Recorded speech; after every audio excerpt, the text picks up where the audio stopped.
During COVID, we learned some things. All of us got, whether we liked it or not, we started to learn about Long Beach and LA and delays. And for the most part, our supply chains worked really well. None of us lost weight during COVID.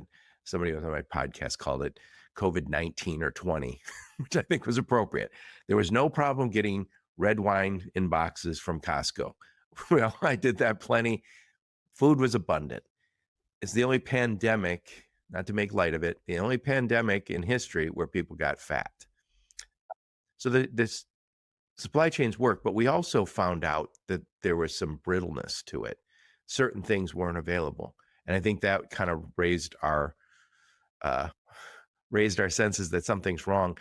Another thing I think what a lot of us learned is that containers aren't always available. We don't make those containers. China makes those. Maybe that's going to change. Um, we also learned that 80% of the containers that we ship out of Long Beach or LA are empty, and maybe even higher. You tell me. And because we don't ship stuff to Asia, we receive stuff from Asia. So empty containers are going back and full containers are coming here.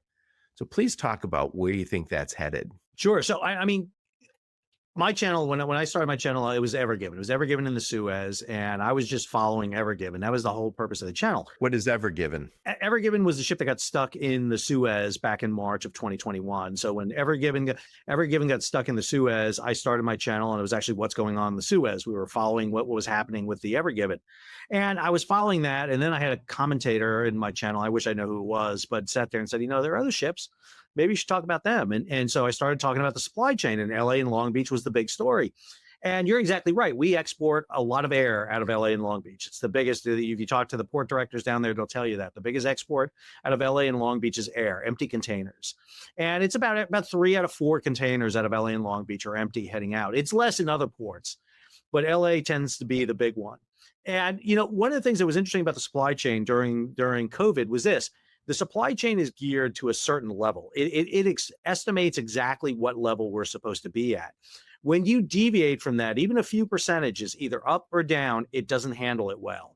And what we found out during COVID is when we started adding all that COVID material on top. Remember, COVID, we didn't know how long it was going to last. We bought a lot more crap, didn't we? Well, yeah, but we also didn't know if we were going to buy the regular crap too. We had the standard stuff being shipped over that comes every month that we expect to go for our normal, but then we had the COVID on top of that. So what we wound up doing was shipping more cargo over. And what we did is clog up the system. It basically, we went from, an 8-lane road down into a 4-lane road because we were just bringing too much traffic in.